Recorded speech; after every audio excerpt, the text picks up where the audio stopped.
सभी छात्रों को नमस्कार एवं राम राम। जैसा कि हम लोगों ने पिछली 2 क्लासों के अंतर्गत भारतीय इतिहास के बारे में, उसके सिलेबस के बारे में जिक्र किया था, आज हम लोग उसी कड़ी को आगे बढ़ाते हुए ज्योग्राफी हब चैनल के माध्यम से ज्योग्राफी की क्लासेस रेगुलर आपकी चली रही है। कुछ दिन से डिस्टरबेंस होने के कारण मैं इतिहास की क्लास नहीं लेके आ पाया। आज से हम लोग इस क्लास को कंटिन्यू रखेंगे। आज हम लोग इतिहास के अंतर्गत अगर हम लोग बात करें तो पिछली 2 क्लासों में मैंने प्राचीन काल से लेकर के और आधुनिक भारत तक या आधुनिक भारत के बाद के भारत तक हम लोगों ने समस्त घटनाओं के बारे में, जो घटनाएं मुख्य थी, सभी घटनाओं के बारे में हम लोगों ने अध्ययन किया था। आज हम लोग उसी कड़ी को आगे बढ़ाते हुए मेरे प्यारे छात्रों, विषय इतिहास का है लेकिन इंटरेस्ट वही देगा जो ज्योग्राफी देती है। आज हम लोग इस कड़ी को आगे उस माध्यम से बढ़ाएंगे क्योंकि मैं अपनी प्रत्येक क्लास में कहता हूं कि सीक्वेंस ही हमारी क्लास का आधार होगा और सीक्वेंस के अकॉर्डिंग आज मैं प्राचीन काल के अंतर्गत इतिहास में हम लोग प्राचीन काल की शुरुआत करेंगे और प्राचीन काल के अंतर्गत जैसे हम लोग पढ़ें तो मेरे प्यारे छात्रों, प्राचीन काल के अंतर्गत हम लोग प्रागैतिहासिक काल की बात करेंगे। कौन से काल की बात करेंगे? तो आज हम लोग इसके अंतर्गत प्रागैतिहासिक काल की बात करेंगे कि जो प्रागैतिहासिक काल है उस काल जो है उसकी क्या विवेचना कर सकते हैं। प्रागैतिहासिक काल को ही हम लोग एक और नाम से जानते हैं, इसी काल को पाषाण काल के नाम से भी जाना जाता है। पाषाण क्या होता है? पाषाण का मतलब होता है मेरे प्यारे छात्रों पत्थरों के औजारों का काल, जिस काल के अंतर्गत मनुष्य के द्वारा पत्थरों के औजारों का, विभिन्न प्रकार के उपकरणों का प्रयोग किया जाता था, वह काल हमारा पाषाण काल या प्रागैतिहासिक काल होता है। अगर मैं यहाँ प्रागैतिहासिक काल की बात करूं तो प्रागैतिहासिक काल का जो मतलब है, देखो प्रागैतिहासिक का क्या मतलब होता है पहले तो यही समझ लो। प्रागैतिहासिक मतलब होता है प्राक धन इतिहास। क्या होगा? प्राक धन इतिहास जो होता है उसको हम लोग कहते हैं प्रागैतिहासिक काल। क्या कहा जाता है? प्रागैतिहासिक काल। अब प्राक धन इतिहास का मतलब क्या होता है कि इतिहास का वह क्षेत्र जिसमें पुरातात्विक, कौन से? पुरातात्विक, जो पुरातात्विक साधन होते हैं। कौन से साधन होते हैं? तो ये वो काल है जो पुरातात्विक साधनों पर निर्भर होता है। कौन से साधनों पर? पुरातात्विक साधनों पर। फिर से देखेंगे एक बार, प्रागैतिहासिक काल या पाषाण काल यानी कि प्राकधन इतिहास, जो इतिहास का वह पार्ट जो पुरातात्विक साधनों पर निर्भर होता है। इससे पहली क्लासों में मैंने इसका क्लासिफिकेशन कराया था प्रागैतिहासिक काल का। आज भी हम लोग इसको दोहराएंगे जिससे कि वो चीज हमें क्लियर हो जाए, हमारे जो है मस्तिष्क में स्थायी रूप धारण कर ले। इसलिए हम लोग आज फिर इसको दोहराएंगे कि प्रागैतिहासिक काल में पुरातात्विक। अब इसके बाद देखो, प्रागैतिहासिक काल में पुरातात्विक साधनों पर तो निर्भर होता है, लेकिन यदि हम लोग प्यारे छात्रों बात करें कि क्या ये लिखित होता है या नहीं होता है, तो यार ये प्रागैतिहासिक काल की जो घटनाएं होती है उनके लिखित साक्ष्य नहीं होते। कैसे साक्ष्य नहीं होते? तो मेरे प्यारे छात्रों इसके लिखित साक्ष्य नहीं है। कैसे साक्ष्य नहीं है? अरे इसके लिखित साक्ष्य नहीं है। अरे इतिहास का वह पन्ना जिसका कोई लिखित साक्ष्य नहीं है, आप कह सकते हो वो प्रागैतिहासिक काल कहलाता है। कौन सा काल कहलाता है? प्रागैतिहासिक काल कहलाता है। आगे हम लोग बढ़ेंगे तो देखो, प्रागैतिहासिक काल के अंतर्गत देखें तो मेरे प्यारे छात्रों प्रागैतिहासिक काल को 3 टाइप्स में डिवाइड किया जाता है। अरे इसके कितने प्रकार होते हैं? प्रागैतिहासिक काल के आप आंसर दोगे, प्रागैतिहासिक काल के 3 भाग होते हैं। कितने भाग होते हैं? 3 भाग होते हैं। कौन कौन से होते हैं देख लो मेरे प्यारे छात्रों। पहला काल होता है जिसे हम लोग क्या कहते हैं? पुरापाषाण काल। कौन सा काल होगा? पहला काल आपका आंसर होगा पुरापाषाण काल, यार पूर्व पाषाण काल। क्या कह सकते हैं इसे? पुरापाषाण काल कह लो, चाहे पूर्व पाषाण काल कह सकते हैं। सेकंड देखो कौन सा होगा? सेकंड पार्ट की यदि हम लोग बात करें तो सेकंड इसका पार्ट होगा मध्य पाषाण काल। कौन सा होगा? मध्य पाषाण काल। और यदि तीसरे पार्ट की हम लोग बात करें तो तीसरा पार्ट कौन सा होगा? तीसरा पार्ट होगा मेरे प्यारे छात्रों नव पाषाण काल। कौन सा होगा? नव पाषाण काल। यानी कि प्रागैतिहासिक काल को 3 भागों में डिवाइड करते हैं। पहला कौन सा हो गया? पुरापाषाण काल। दूसरा कौन सा हो गया? मध्य पाषाण काल। तीसरा कौन सा हो गया? नवपाषाण काल। अब अगर हम लोग बात करें कि पुरापाषाण काल जो है, मध्य पाषाण काल और नवपाषाण काल, तीनों में अंतर क्या है? तीनों में अंतर क्या है? देखो मैं इसको यही पढ़ाऊंगा आप लोगों को। पुरापाषाण काल क्या होता है, मध्य क्या होता है, नव क्या होता है, तीनों में अंतर क्या होते हैं, तीनों के अंतर्गत प्रमुख पर स्थल कौन कौन सी थी, किस पाषाण काल के अंतर्गत किस चीज की खोज हुई थी, कौन से स्थान पर कौन सी चीज पाई गई थी, ये सारी बातें हम लोग इन काल में पढ़ेंगे। पहले तो यही देख लो। यदि हम लोग आगे देखें तो पुरापाषाण काल को भी हम लोग 3 भागों में बांट सकते हैं। यदि मैं और डीपली जाऊं, चित्र बना देता हूं, उनके बारे में विशेष अध्ययन हम लोग नहीं करेंगे, लेकिन थोड़ी सी नॉलेज होनी चाहिए और नॉलेज के अनुसार मैं यहाँ डिवाइड कर देता हूँ कि पुरापाषाण काल को अगर आप लोग किताबों में पढ़ोगे डीपली एनसीईआरटी वगैरह में, तो इसके भी 3 पार्ट बनाए गए हैं। पुरापाषाण काल के भी कितने पार्ट बनाए गए हैं? तो पुरापाषाण काल भी 3 भागों में डिवाइड किया गया है। कौन कौन सी? तो देखो भाई, पहला बताया गया है निम्न पुरापाषाण काल। पहला कौन सा है? निम्न पुरापाषाण काल।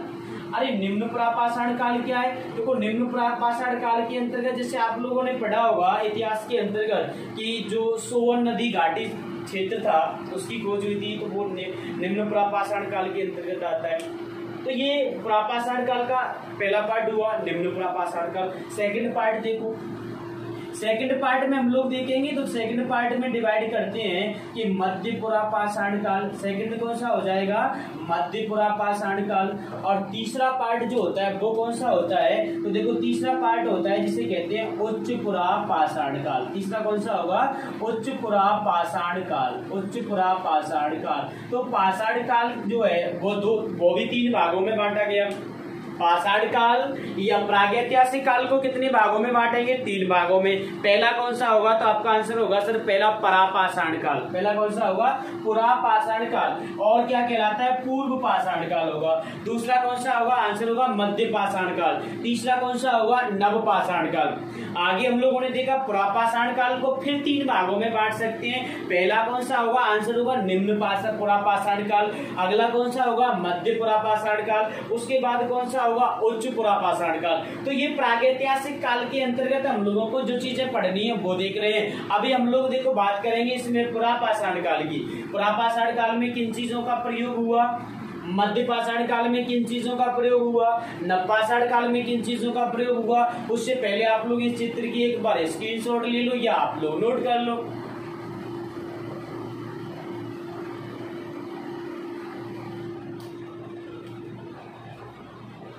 हाँ, तो अब हम लोग देखो बात करेंगे आगे, और आगे बात करेंगे हम लोग कौन से काल की? पुरापाषाण काल की। देखोगे सभी लोगों का ध्यान एक बार इधर व्हाइट बोर्ड की ओर होना चाहिए, और व्हाइट बोर्ड की ओर अगर ध्यान होगा ना तो सभी की समझ में बहुत अच्छे से आएगा।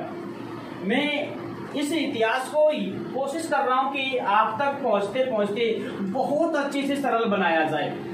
ऐसा आपको महसूस ही नहीं हुआ हो कि ये इतिहास पढ़ रहे हैं और वो भी बोरिंग इतिहास, ऐसा तो हो ही नहीं सकता।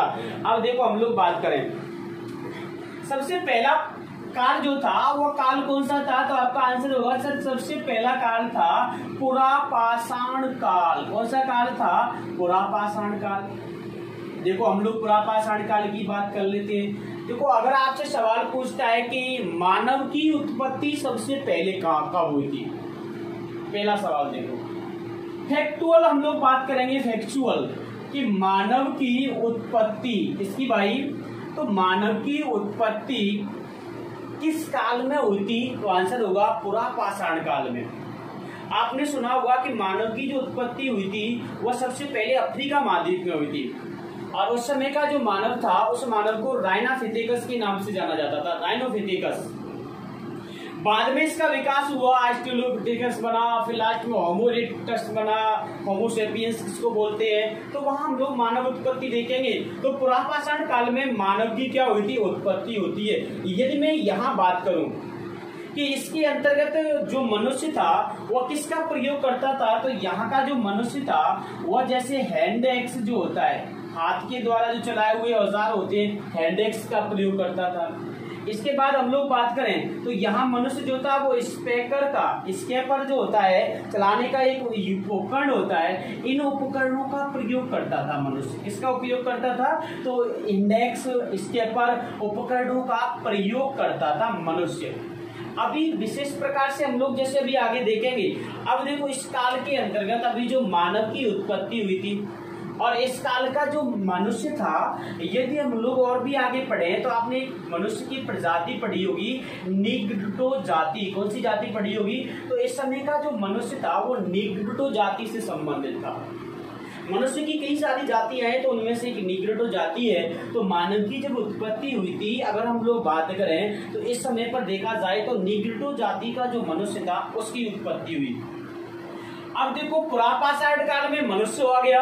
अब मनुष्य कैसा था, तो देखो मनुष्य कैसा था, तो मनुष्य था यायावर। कैसा था, यायावर, या हम लोग कह सकते हैं इस समय का मनुष्य घुमंतु था। कैसा मनुष्य था, घुमंतु था। वह अपन जैसे किसी ऐसे भी कह सकते हैं कि इस समय का जो मनुष्य था उस मनुष्य के अंतर्गत स्थायित्व का अभाव था। किसका अभाव था, या स्थायी उसका निवास नहीं था।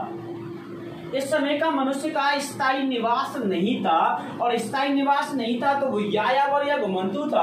और जब यायावर या घुमंतु था तो इस काल का जो मनुष्य था वो जानवरों की शिकार करता था। क्या करता था, तो इस काल का मनुष्य जानवरों की शिकार किया करता था। यहाँ भी अगर हम लोग बात करें तो यहाँ देखा कि मानव की उत्पत्ति इसी काल में हो रही है। हैंडेक्स स्पेकर जैसे उपकरणों का प्रयोग किया जा रहा है, या फिर हम लोग कह सकते हैं यहाँ पर जो कि हस्तकुठार होते हैं, क्या होते हैं, हस्तकुठार जो होते हैं, हाथ के द्वारा जो प्रयोग किए जाने वाले उपकरण होते हैं, उनका उपकरणों का प्रयोग होता था।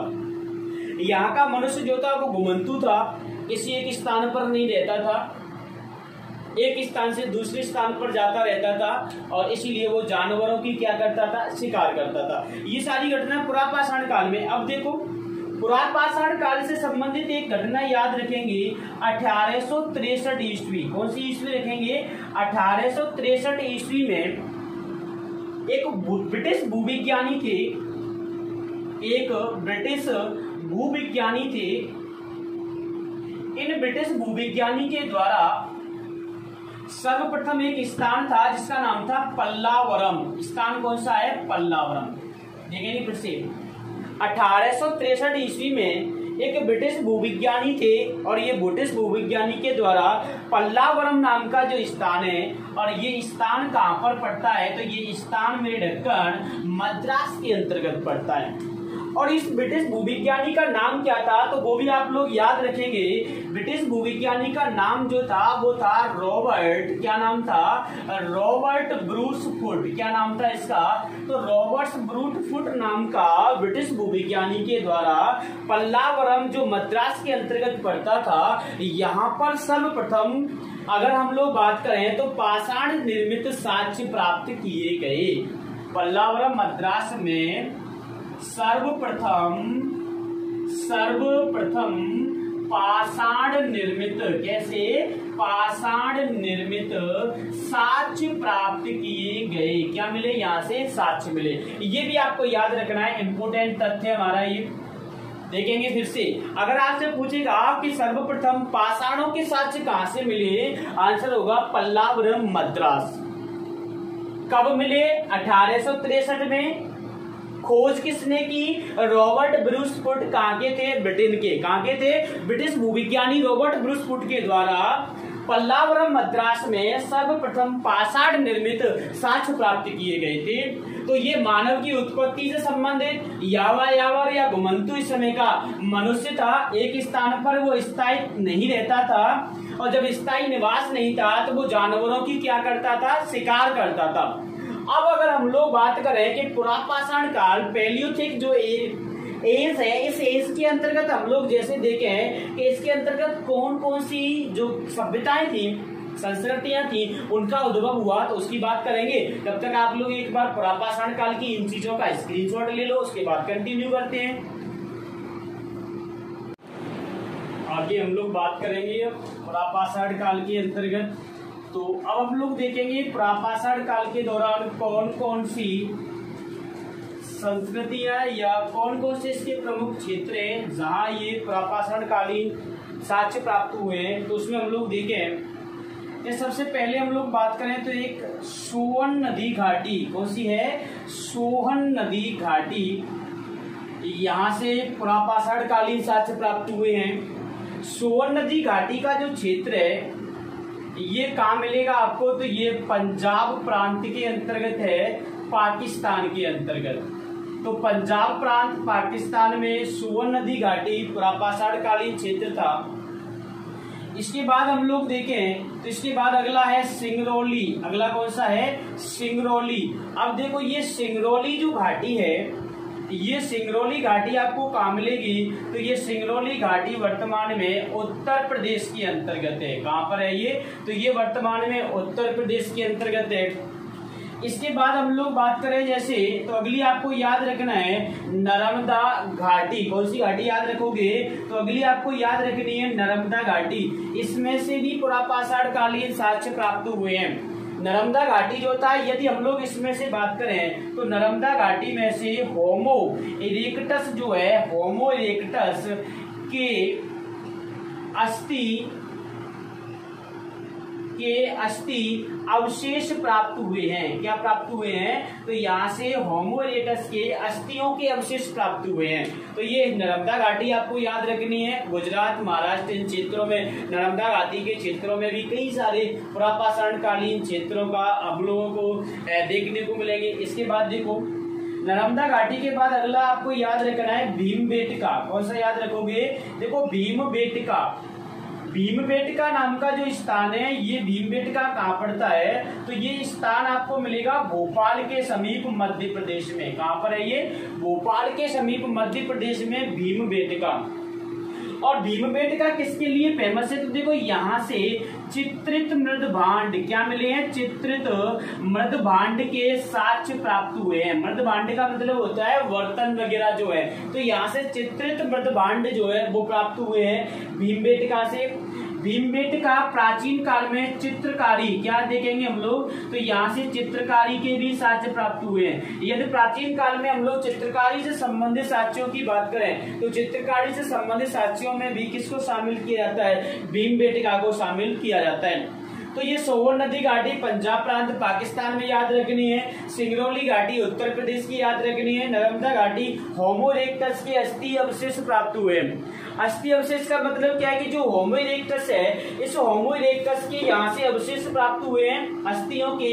इसके बाद भीमबेटका भोपाल मध्य प्रदेश में, और यहाँ पर चित्रित मृदभांड और चित्रकारी के अवशेष क्या होंगे? प्राप्त हुए। अब हम लोग देखें तो यहाँ से जो चित्र प्राप्त हुए हैं या चित्रकारी जो होती थी वो कैसी होती थी? तो यहाँ आपको ध्यान रखना है कि यहाँ पर जो रंगों का उपयोग होता था उसमें एक तो रंग होता था हरा, तो हरे और लाल रंग का यहाँ से प्रयोग मिला है। आपसे सवाल पूछेगा पुरापाषाण काल में हरे और लाल रंग के उपयोग के साक्ष्य कहाँ से मिले हैं? तो आपका आंसर होगा ये भी साक्ष्य कहाँ से मिले हैं? भीमबेटका से। कहाँ से मिले हैं? भीमबेटका से।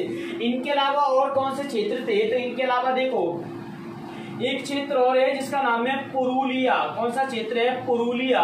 और ये क्षेत्र कहाँ पर है? तो ये वेस्ट बंगाल में। यहाँ से भी पुरापाषाण कालीन साक्ष्य प्राप्त हुए हैं। इसके अलावा देखो एक स्थान और मैं आपको लिखा देता हूँ। एक स्थान जो है वो महाराष्ट्र के अंतर्गत है और उसका नाम और आप लोग लिख लो, तो वो स्थान है नेवासा। कौन सा स्थान है? नेवासा, महाराष्ट्र।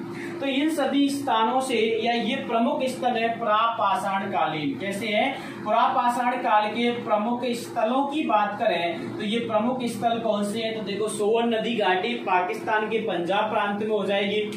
एक बार सभी रिवाइज करेंगे। देखो प्रमुख स्थलों में सोवन नदी घाटी पंजाब प्रांत पाकिस्तान, सिंगरौली घाटी उत्तर प्रदेश, नर्मदा घाटी, और ये नर्मदा घाटी से होमो इरेक्टस के अस्थि अवशेष प्राप्त हुए हैं। भीमबेटका भोपाल के समीप मध्य प्रदेश, यहाँ से चित्रित मृदभांड प्राप्त हुए हैं। चित्रकारी के साक्ष्य हुए हैं। यहाँ की चित्रकारी में हरे और लाल रंग का प्रयोग होता था। गहरा हरा और लाल रंग का यहाँ प्रयोग दिखेगा। इसके बाद पश्चिम बंगाल में पुरुलिया नामक स्थान और इसके बाद महाराष्ट्र में नेवासा नाम के स्थान। तो ये सभी तथ्य जो थे वो कौन से काल से थे? पुरापाषाण काल।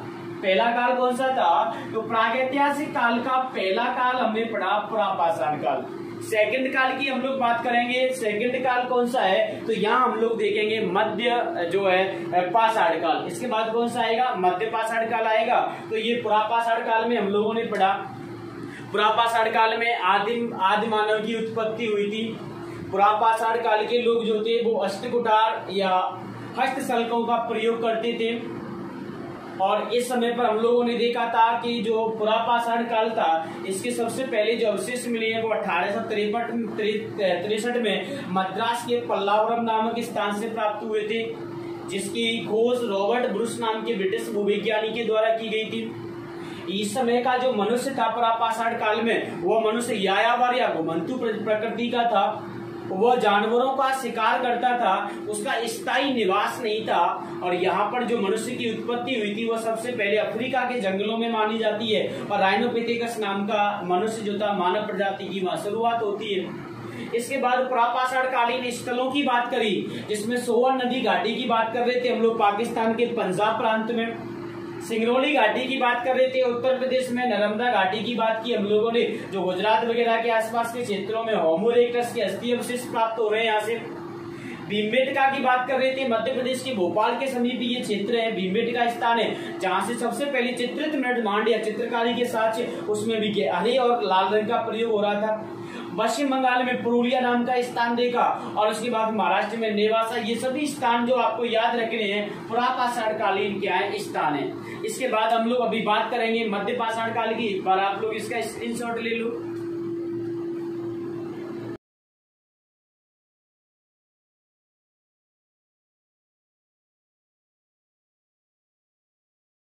नेक्स्ट हम लोग बात करेंगे इतिहास के अंतर्गत आज, और इतिहास के अंतर्गत हम लोग बात करेंगे। थोड़ी सी टेक्निकल प्रॉब्लम की वजह से क्लास बीच में रोकनी पड़ी। तो नेक्स्ट हम लोग देखेंगे कि अभी हम लोगों ने पुरापाषाण काल के बारे में बात कर रहे थे। अब अगर हम लोग बात करें तो अब हम लोग देखेंगे मध्य पाषाण काल। कौन सा काल देखेंगे? तो यहाँ हम लोग मध्य पाषाण काल की बात करेंगे। और मध्य पाषाण काल के अंतर्गत देखेंगे कि जो पुरापाषाण काल के अंतर्गत हुआ उसमें किन किन चीजों का बदलाव हुआ। पुरापाषाण काल में आदि मानव की उत्पत्ति हो चुकी थी। अब यहाँ जो आदि मानव था वह नई नई चीजों का आविष्कार करने लग जाता है और विभिन्न प्रकार के औजारों का प्रयोग करता है। वहां हम लोगों ने देखा था कि मनुष्य बड़े बड़े और पत्थर के औजारों का प्रयोग करता था, एक स्थान से दूसरे स्थान पर घूमता था, घुमंतु प्रकृति का था, यायावर कहते हैं। आकेटक था, आकेटक का मतलब है कि वो जानवरों की शिकार किया करता था। यहाँ हम लोग देखें तो देखो मध्य पाषाण काल के अंतर्गत सबसे पहले हम लोग देखें तो मध्य पाषाण के अंतर्गत जो मनुष्य था वह मनुष्य अंत्येष्टि क्रिया से परिचित हो जाता है। किससे परिचित हो जाएगा? तो मनुष्य अंत्येष्टि प्रक्रिया से, कौन सी क्रिया से? अंत्येष्टि क्रिया से परिचित हो जाता है। अंत्येष्टि क्रिया जो है से परिचित। अंत्येष्टि क्रिया होती है कि मनुष्य जो है, जैसे कि मनुष्य के मृत्यु के बाद अनेक जीव जंतुओं के मरने के बाद जो प्रक्रिया होती है उसे हम लोग दफनाने वाली, उसे अंत्येष्टि कहते हैं, अंतिम संस्कार के नाम से जानते हैं। तो इस मध्य पाषाण काल के अंतर्गत मनुष्य जो है वो अंत्येष्टि प्रक्रिया से क्या हुआ था, परिचित हो जाता है। इस मध्य पाषाण के दौरान कुछ साक्ष्य मिलते हैं कि जो मनुष्य की अस्थियां थी, किसकी अस्थियां थी, देखो अंत्येष्टि होना शुरू हो गया, अभी परिचित हुआ है, ऐसा नहीं है कि ये प्रक्रिया प्रचलन में आ गई थी। मैं ओनली ये कह रहा हूं मनुष्य अंत्येष्टि क्रिया से परिचित हुआ है। परिचित हुआ तो इसी काल के दौरान यदि हम लोग देखें तो मनुष्य की अस्थियों के साथ और किसकी अस्थियां मिली, अगर हम लोग इसकी बात करें तो मनुष्य की अस्थियों के साथ इस दौरान कुत्ते की अस्थियां, किसकी अस्थियां, कुत्ते की अस्थियां पाई या मिली गई या पाई गई, मिली हैं। इस काल के दौरान पहली घटना ये थी, मनुष्य अंत्येष्टि क्रिया से परिचित हो गया, साथ ही साथ मनुष्य की अस्थियों के साथ साथ कुत्ते की अस्थियां भी इसमें मिली थी। अगर हम लोग बात करें कि जो मध्य पाषाण काल था, इस काल के दौरान मनुष्य जो था उस मनुष्य के द्वारा छोटे छोटे जो पत्थर के उपकरण थे, पाषाण उपकरण थे, तो छोटे छोटे उपकरणों का प्रयोग करना शुरू कर दिया। छोटे छोटे उपकरणों का प्रयोग हुआ और छोटे छोटे जो उपकरण थे इनके लिए इतिहास में मेरे प्यारे छात्रों एक शब्द का यूज किया गया है। छोटे छोटे जो उपकरणों का प्रयोग हुआ था उसके लिए इन उपकरणों को उस समय माइक्रोलिथ कहा जाता है। क्या कहते हैं इन्हें, तो छोटे छोटे पत्थर के उपकरणों का प्रयोग हुआ जिन्हें माइक्रोलिथ के नाम से जाना जाता है।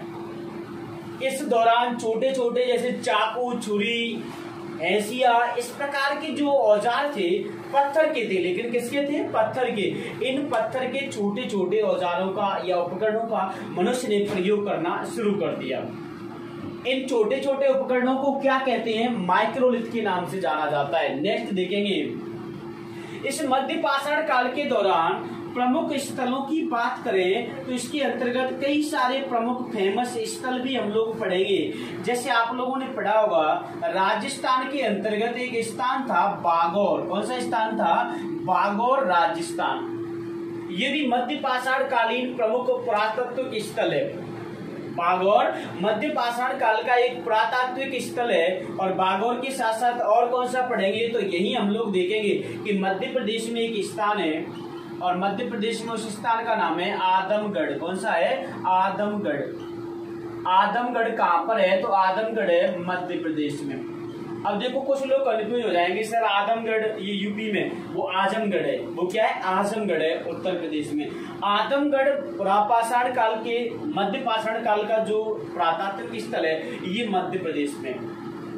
ये जो बागौर और मध्य प्रदेश के आदमगढ़ जो है, इन दोनों स्थानों से क्या मिला है, तो यहाँ हम लोग कह सकते हैं कि इन दोनों स्थानों से प्राचीनतम, कैसे, इन दोनों स्थानों से मेरे प्यारे छात्रों प्राचीनतम पशुपालन, क्या मिला है, प्राचीनतम पशुपालन के साक्ष्य मिले हैं। किसके साक्ष्य मिले हैं, प्राचीनतम पशुपालन के साक्ष्य मिले हैं। और आपसे सवाल यही मैं नोट करके लिखा देता हूं, यदि आपसे सवाल पूछ लिया जाता है कि मनुष्य के द्वारा, किसके द्वारा, कि मनुष्य के द्वारा सर्वप्रथम पालतू पशु कौन सा था। सभी एक बार कमेंट करके बताएं कि मनुष्य का सर्वप्रथम पालतू पशु कौन सा था, क्योंकि बागौर और आदमगढ़ से प्राचीनतम पशुपालन के साक्ष्य मिले हैं। तो सबसे मनुष्य के द्वारा सर्वप्रथम पालतू पशु कौन सा था, तो वहां आपको याद रखना है कि सबसे पहला पालतू पशु श्वान या कुत्ता क्या था, तो सबसे पहले मनुष्य के द्वारा श्वान या कुत्ते को पाला गया था। तो आपको ये चीजें याद रखनी है। मनुष्य अंत्येष्टि क्रिया से परिचित हो रहा है। इस काल के दौरान भी मनुष्य अभी घुमंतु प्रकृति का है। अभी भी मनुष्य जो है वह शिकारी है, वह शिकार करने के लिए एक स्थान से दूसरे स्थान पर घूम रहा है। मनुष्य की अस्थियों के साथ कुत्ते की अस्थियां किस काल में मिली? मध्य पाषाण काल में। देखो, मध्य पाषाण काल के दौरान मनुष्य जो था वह आग से बहुत कम परिचित था। आग से परिचित ही था, केवल थोड़ा परिचित था, लेकिन अभी हम लोग ये नहीं कह सकते हैं कि इस काल के दौरान मनुष्य ने आग का प्रयोग करना शुरू कर दिया। इसके बाद का जो काल पढ़ेंगे वहां हम लोग देखेंगे कि मनुष्य ने किसका प्रयोग किया था। तो वहां हम लोग देखेंगे कि मनुष्य के द्वारा वहां पर आग का प्रयोग करना शुरू कर देता है। तो मध्य पाषाण काल के दौरान ये सारी घटनाएं थी। इस सारी घटनाओं के बाद देखो और भी हम लोग बात करें प्रमुख स्थलों में, तो ये बागौर और आदमगढ़ की बात करते हैं। इसके बाद देखो एक और स्थान था राजस्थान के अंतर्गत ही है, सोजत। कौन सा स्थान है? सोजत। ये राजस्थान में पाली के अंतर्गत आता है। सोजत पाली आपने नाम सुना होगा। ये सोजत जो है वो भी राजस्थान में, ये भी मध्य पाषाण कालीन स्थान है। ये भी क्या है? मध्य पाषाण कालीन प्रमुख पुरातात्विक स्थल है। सोजत के अलावा और कौन सा है? तो देखो एक गुजरात का एक स्थल है, इधर लिख देता हूं मैं। वह स्थान कौन सा है? स्थान तो लंगनाज। कौन सा स्थान है? लंगनाज स्थान है। ये कहां पर है? गुजरात में। ये भी कौन सा है? तो ये भी मध्य पाषाण कालीन पुरातात्विक स्थल है। इसके अलावा और कौन सा है? तो एक स्थान और लिख लेते हैं हम लोग। और वो स्थान कौन सा है? तो देखो सराय नहार। कौन सा होगा? सराय नहार नाम का स्थान है। ये सराय नहार कहां पर है? तो ये भी आप लोगों को याद रखना है, ये उत्तर प्रदेश के अंतर्गत है। तो ये सभी प्रमुख मध्य पाषाण कालीन पुरातात्विक स्थल थे। और यहाँ जैसे मैंने लिखा कि सराय नहार जो उत्तर प्रदेश का है, यहाँ से मध्य पाषाण काल के दौरान या फिर सबसे पहले मानव के अस्थि जो कह सकते हैं अस्थि पंजर जो है उनके साक्ष्य मिले हैं सराय नहार उत्तर प्रदेश से। तो ये सारी चीजें आपको मध्य पाषाण काल से संबंधित याद रखनी है कि मध्य पाषाण काल के दौरान जो मनुष्य था वह अंत्येष्टि क्रिया से परिचित हुआ। अंत्येष्टि क्रिया से परिचित होने के बाद मनुष्य की अस्थियों के साथ साथ कुत्ते की अस्थियों के भी साक्ष्य पाए गए। इसके बाद हमने देखा इस काल के दौरान मनुष्य छोटे छोटे उपकरणों का प्रयोग करता था जिन्हें माइक्रोलिथ के नाम से जाना जाता है। इसके बाद देखा हम लोगों ने मध्य पाषाण काल के दौरान मनुष्य के द्वारा सर्वप्रथम जो पालतू पशु था वह कौन सा? श्वान या कुत्ते को पाला गया। इसी समय प्रमुख स्थलों में से बागौर और आदमगढ़ नाम के दोनों स्थान है। बागौर राजस्थान, आदमगढ़ मध्य प्रदेश। यहाँ से प्राचीनतम पशुपालन के साक्ष्य पाए गए। अगला हम लोगों ने सोजत का नाम देखा, लंगनाज गुजरात और सरायनार। ये स्थान आपको याद रखना है। कभी कभी ये पूछ लेता है कि निम्न में से कौन सा स्थान मध्य पाषाण कालीन पुरातात्विक स्थल नहीं है, कौन सा मध्य पाषाण कालीन पुरातात्विक स्थल है। तो ये चीजें आप लोगों को याद रखनी है मध्य पाषाण काल से संबंधित। अब हम लोग पढ़ेंगे इस मध्य पाषाण काल के बाद नव पाषाण काल। पहले आप लोग इसका स्क्रीनशॉट ले लो या इनको लिख सकते हैं। देखो यहाँ हम लोग सिर्फ उन चीजों की बात करेंगे जो फैक्चुअल जो बातें होती हैं कि यहाँ से सवाल आते हैं और आएंगे भी। इसके बाद देखो आगे हम लोग मध्य पाषाण काल के बारे में बात की हम लोगों ने। इसके बाद देखो तीसरा पार्ट पढ़ेंगे प्रागैतिहासिक काल का। आज की क्लास में हम लोग प्रागैतिहासिक काल के बारे में पढ़ रहे हैं। और अभी हम लोगों ने देखो सबसे पहले पढ़ा था पुरापाषाण काल, उसके बारे में हम लोगों ने तथ्य देखे। इसके बाद हम लोगों ने पढ़ा मध्य पाषाण काल, इसके बारे में जो तथ्य थे उनकी बात करी हम लोगों ने। अब देखो अगला जो काल आता है वो काल बहुत इंपोर्टेंट है।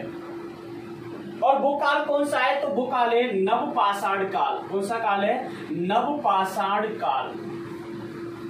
नवपाषाण काल के बारे में कहा जाता है कि नवपाषाण काल जो था इसका अगर हम लोग समय अवधि देखें तो 1000 से लेकर के और 700 ईस्वी कितने था। अगर देखो यहाँ पर हम लोग देखें कि इसका विस्तार कहां से कहां तक है, तो इसका जो समय था वो 7000 से लेकर के 1000 ईसा पूर्व तक था। ये भी बात करेंगे हम लोग ईस्वी ईसा पूर्व आगे पीछे कैसे होता है, इसको भी हम लोग देखेंगे नेक्स्ट वीडियो में जब पुरातात्विक साक्ष्यों की बात करेंगे कि पुरातात्विक स्रोत कौन कौन से, वहां ये सारी चीजें आएंगी। 7000 से 1000 ईसा पूर्व के मध्य का जो काल, टाइम ऑफ पीरियड या काल था, उसे हम लोग नवपाषाण काल के नाम से जानते हैं। अब देखो नवपाषाण काल जो था, यदि हम लोग इसके बारे में बात करें तो नवपाषाण काल के दौरान जो मनुष्य था, उस मनुष्य के द्वारा एक तो आग का प्रयोग किया जाने लगा। किसका प्रयोग करने लग गया वो? एक तो आग का प्रयोग। आग के प्रयोग के साथ साथ इसी काल के दौरान मनुष्य के द्वारा पहिए का प्रयोग किया गया। जो यहाँ मनुष्य था वो आग का प्रयोग करने लग जाता है, पहिए का प्रयोग करने लग जाता है। इसी समय पर जो मनुष्य था वह यायावर स्थिति से बदल करके यहाँ पर मनुष्य एक स्थिर, क्या हो गया? स्थिर ग्राम्य जीवन में कन्वर्ट हो गया। उनके द्वारा छोटी छोटी बस्तियों को बसाया गया। मनुष्य के द्वारा इसमें छोटी छोटी बस्तियों का निर्माण किया गया। अब मनुष्य जो था वो स्थायी हो गया, स्थिर ग्राम्य जीवन में कन्वर्ट हो गया। वह एक स्थान पर क्या करने लग गया? एक स्थान पर, यानी कि हम लोग यहाँ एक शब्द और कह सकते हैं कि जो मनुष्य इससे पहले का था वह मनुष्य समूह के बारे में ज्ञान नहीं था। यहाँ पर मनुष्य समूह में रहने लग गया। इसमें रहने लग गया तो समूह में रहना शुरू कर दिया मनुष्य के द्वारा। अब मनुष्य समूह में रहना शुरू कर देता है, यानी कि बस्तियों का निर्माण हो जाता है। छोटी छोटी बस्तियां बनाई जाती हैं। उनके पास आग का प्रयोग है, उनके पास पहिए का प्रयोग है। जब उनके पास पहिए का प्रयोग है, मनुष्य स्थिर हो गया, शिकार करना नहीं है, घुमंतु प्रकृति का नहीं है, तो उसके अंदर कई सारे अलग अलग प्रकृति के विचार उत्पन्न होते हैं। और जब विचार उत्पन्न होंगे तो इसी काल के दौरान हम लोग देखेंगे कि मनुष्य के द्वारा कृषि करना शुरू किया गया। कृषि कार्य शुरू हुआ, क्या कह सकते हैं हम लोग? तो इसी काल में कृषि कार्य शुरू हो जाता है। अभी हम लोग देखेंगे कि कृषि के सबसे प्राचीनतम साक्ष्य कहाँ से मिले हैं, तो उसकी भी हम लोग बात करेंगे। अब देखो नवपाषाण कालीन, अगर हम लोग देखें कि नवपाषाण कालीन सर्वप्रथम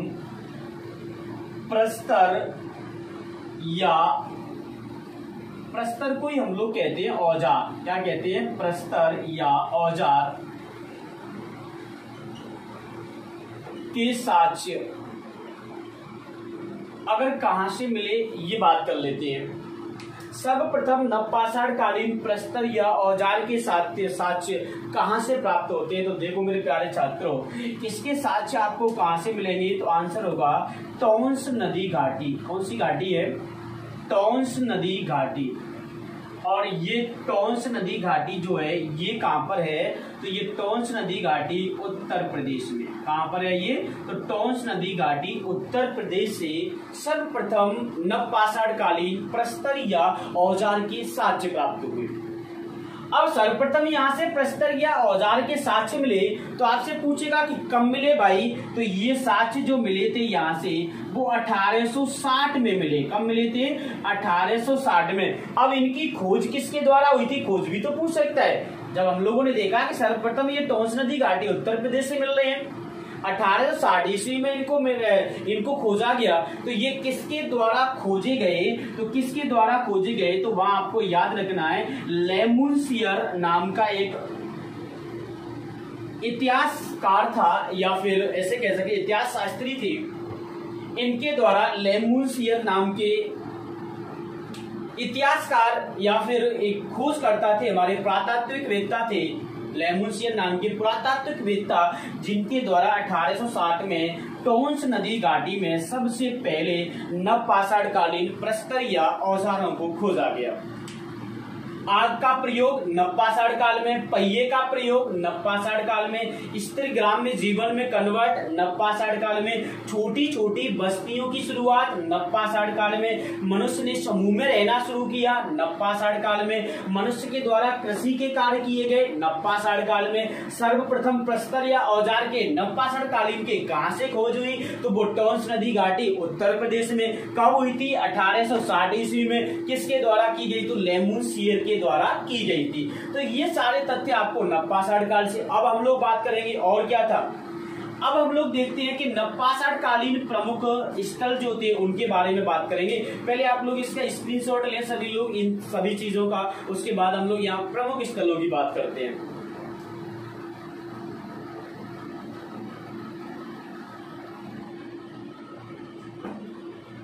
हाँ, तो देखो अब हम लोग देखेंगे कि नवपाषाण काल के कौन कौन से स्थल हैं और किस स्थल से किन चीजों की हमें ज्ञान होता है, किन चीजों के बारे में वहां से मालूम चलता है कि इस स्थान पर इन चीजों का मनुष्य के द्वारा प्रयोग किया जाता था या किस प्रक्रिया देखेंगे हम लोग। नवपाषाण काल के दौरान जैसे हम लोग प्रमुख स्थलों की बात करें कि इसके कौन कौन से प्रमुख स्थल हैं, तो मेरे प्यारे छात्रों प्रमुख स्थलों में देखो मैं स्थलों के बारे में बात करते हैं हम लोग। प्रमुख स्थलों में पहला प्रमुख स्थल लेते हैं और पहला प्रमुख स्थल है, आपने नाम सुना होगा मेहरगढ़। कौन सा स्थान है? तो पहला स्थान है मेहरगढ़। अब ये मेहरगढ़ कहाँ पर है ये भी तो पूछ सकता है कि मेहरगढ़ जो है क्या वो भारत में है या भारत से बाहर है, कुछ भी पूछ सकता है। देखो मेहरगढ़ कहाँ पर है। मेहरगढ़ जो है ये आपको बलूचिस्तान, कहाँ मिलेगा? बलूचिस्तान। और बलूचिस्तान कहाँ पर है? तो बलूचिस्तान आपका मिलेगा पाकिस्तान। तो ये मेहरगढ़ बलूचिस्तान पाकिस्तान में स्थित है। देखो हम इतिहास पढ़ रहे हैं, वो भी इतिहास कौन सा? प्राचीनतम इतिहास। तो उस समय पर पाकिस्तान कोई नहीं था, उस समय पर ये सारे स्थान भारत के अंतर्गत शामिल थे, भारतवर्ष में ही आते थे, लेकिन वर्तमान में ये बलूचिस्तान पाकिस्तान वाले एरिया में स्थित है। अब देखो मेहरगढ़, मेहरगढ़ वह स्थान है मेरे प्यारे छात्रों जहां से प्राचीनतम कृषि के साक्ष्य मिले हैं। किसके साक्ष्य मिले हैं? अगर इतिहास की बात करें तो प्राचीनतम कृषि के साक्ष्य, किसके साक्ष्य? प्राचीनतम कृषि के साक्ष्य कहां से मिले हैं? आंसर होगा मेहरगढ़ पाकिस्तान से। और यहाँ पर जो प्राचीनतम कृषि के साक्ष्य के साथ साथ और क्या मिला है? तो मेहरगढ़ नवपाषाण कालीन सबसे प्राचीन बस्ती है। कैसी है ये? प्राचीनतम सबसे बस्ती भी इसी को माना जाता है मेहरगढ़ को। और प्राचीनतम कृषि के क्या मिले हैं? साक्ष्य भी यहाँ से मिले हैं। यदि हम लोग देखें कि मेहरगढ़ से कृषि के साक्ष्यों में स्पेशल कौन सी कृषि के साक्ष्य मिले हैं, तो हम लोग कह सकते हैं कि गेहूं जो है, इस गेहूं की खेती के साक्ष्य सबसे प्राचीनतम कहां से मिले थे? मेहरगढ़ से मिले। कहां से मिले हैं? मेहरगढ़ से मिले हैं। सेकंड देखो स्थल, अगर हम लोग सेकंड स्थल की बात करें कि सेकंड स्थल कौन सा है, तो सेकंड स्थल में आपको याद रखना है बुर्ज़होम। कौन सा है? बुर्ज़होम। और ये बुर्ज़होम कहाँ पर है? तो बुर्ज़होम जो है ये आपको मिलेगा कश्मीर के अंतर्गत। कहाँ होगा? तो बुर्ज़होम जो है वो कश्मीर के अंतर्गत है। इससे क्या साक्ष्य मिला है? तो देखो बुर्ज़होम से क्या मिली है? बुर्ज़होम कश्मीर से एक तो यहाँ पर मृद भांडों का प्रयोग, क्या मिला है? मृद भांडों का प्रयोग, यही से मिला है। अगर आपसे पूछे नवपाषाण कालीन बस्ती में या नवपाषाण कालीन किस बस्ती से मृद भांडों के प्रयोग के साक्ष्य प्राप्त हुए हैं, तो आप लोग कह सकते हैं कि वो बुर्ज़होम से प्राप्त हुए हैं। और इसके अलावा क्या है? तो देखो मनुष्यों के साथ साथ कुत्तों को दफनाने का जो साक्ष्य मिला है वो भी यही से मिला है। किसका? तो हम लोग कह सकते हैं कि नवपाषाण कालीन किस बस्ती से मनुष्यों के साथ साथ, इसके साथ मनुष्यों के साथ कुत्तों को, मनुष्यों के साथ कुत्तों को दफनाने के साक्ष्य। भाई आपने पढ़ा होगा इतिहास में कि मनुष्य के, जो मनुष्य था उसका सबसे पहला पालतू पशु था कुत्ता। वो हम लोगों ने पिछले काल में बात करी थी। यहाँ पर कुत्ता जो था वो मनुष्य का इतना करीब हुआ कि अगर किसी मनुष्य की मृत्यु होती थी तो उसके साथ साथ कुत्ते को भी दफनाया जाता था। ऐसे साक्ष्य कहां से मिले हैं? कौन सी नवपाषाण कालीन बस्ती से मिले हैं? आंसर होगा बुर्ज़होम कश्मीर से। सबसे प्राचीनतम कृषि के साक्ष्य कहां से मिले मेरे प्यारे छात्रों? मेहरगढ़ से। मेहरगढ़ कहां पर है? बलूचिस्तान पाकिस्तान के अंतर्गत। इसके बाद प्राचीनतम बस्तियों के साक्ष्य भी कहां से है? मेरगढ़ से। कृषि में किसकी कृषि के साक्ष्य? गेहूं की कृषि के साक्ष्य। बुरजोम कहां पर है? कश्मीर में। मृद भांडों का प्रयोग और मनुष्य के साथ साथ कुत्ते को दफनाने की भी शुरुआत यहीं से हम लोग मानते हैं। तीसरा पुरातात्विक स्थल देखें हम लोग नवपाषाण कालीन, तो तीसरा आपको याद रखना है कोल्डी हवा। कौन सा याद रखेंगे? तो तीसरा पुरातात्विक स्थल है कोल्डी हवा। देखो भाई, तीसरा कौन सा याद रखेंगे? कोल्डी हवा। अब ये कोल्डी हवा कहां पर है? तो देख भाई, कोल्डी हवा जो है वह इलाहाबाद या प्रयागराज, वर्तमान नाम लिख देता हूं मैं, प्रयागराज उत्तर प्रदेश। प्रयागराज उत्तर प्रदेश के पास स्थित है कोल्डी हवा।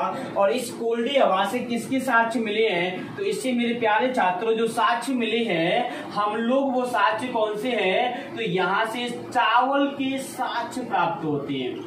कोल्डी हवा उत्तर प्रदेश प्रयागराज के समीप है ये कोल्डी हवा। यहाँ से चावल के साक्ष्य आपको मिलेंगे। यहाँ से किसके साक्ष्य मिलेंगे? चावल के साक्ष्य। तो ये तीसरा स्थान हो गया। अब ये स्थान कहाँ के हैं? नवपाषाण काल के। चौथा स्थान देखो, चौथा स्थान आपको याद रखना है चिरांद। कौन सा स्थान है? चिरांद। चिरांद कहाँ पर है भाई? तो ये चिरांद नाम का जो स्थान है ये आपको कहाँ मिलेगा? बिहार। कहाँ मिलेगा? चिरांद जो है ये आपको बिहार के अंतर्गत मिलेगा। और चिरांद क्यों फेमस है देखो वो भी मैं यहाँ लिखता हूँ। प्रत्येक स्थान के बारे में पढ़ रहा हूँ और पढ़ा रहा हूँ, और प्रत्येक स्थान के साथ साथ मैं ये भी बता रहा हूँ कि वो स्थान क्यों फेमस है। स्थान तो बहुत सारे हैं, लेकिन मैं वही स्थान यहाँ जिक्र कर रहा हूँ जिनके बारे में हम लोगों को पढ़ना आवश्यक है। चिरांद जो है बिहार का, वहां से हम लोगों को बेटा अस्थि हड्डी के उपकरण पाए गए हैं। क्या पाए गए हैं यहाँ से? अरे हड्डी के निर्मित उपकरणों के साक्ष्य जो है वो कहाँ से मिले हैं? चिरांद से। देखेंगे इधर, प्राचीनतम खेती के साक्ष्य कहाँ से मिले? मेरगढ़ से। मनुष्य के साथ साथ कुत्ते को दफनाने के साक्ष्य कहाँ से मिले? बुरजोम से। चावल कहाँ से मिला? कोल्डी हवा से। और हड्डी के उपकरण कहाँ से मिले? चिरांद बिहार से। तो ये वो स्थान है। इसके बाद देखो और कौन सा है? यदि हम लोग तो जैसा कि हम लोग बात कर रहे थे, तो यहाँ हम लोगों ने देखा कि दक्षिण भारत में नवपाषाण कालीन जो स्थान है, यदि हम लोग इस स्थान की बात करें तो देखो वो स्थान कौन सा है? तो वो बेलारी कर्नाटक के अंतर्गत है। और ये नवपाषाण कालीन वह स्थान है जो दक्षिण भारत के अंतर्गत स्थित है। साथ ही साथ आपको याद रखना है, याद क्या रखना है? कुंभकारी के साक्ष्य यहाँ से प्राप्त हुए हैं। किसके साक्ष्य प्राप्त हुए हैं? कुंभकारी के साक्ष्य यहाँ से मिले हैं। और ये हम लोग बात कर रहे थे नवपाषाण काल की, और हम लोगों ने इसी वीडियो की जैसे कि हम लोगों ने बात करी थी कि प्रागैतिहासिक काल के अंतर्गत जो पुरापाषाण काल था, मध्य पाषाण काल था, उसके बाद नवपाषाण काल।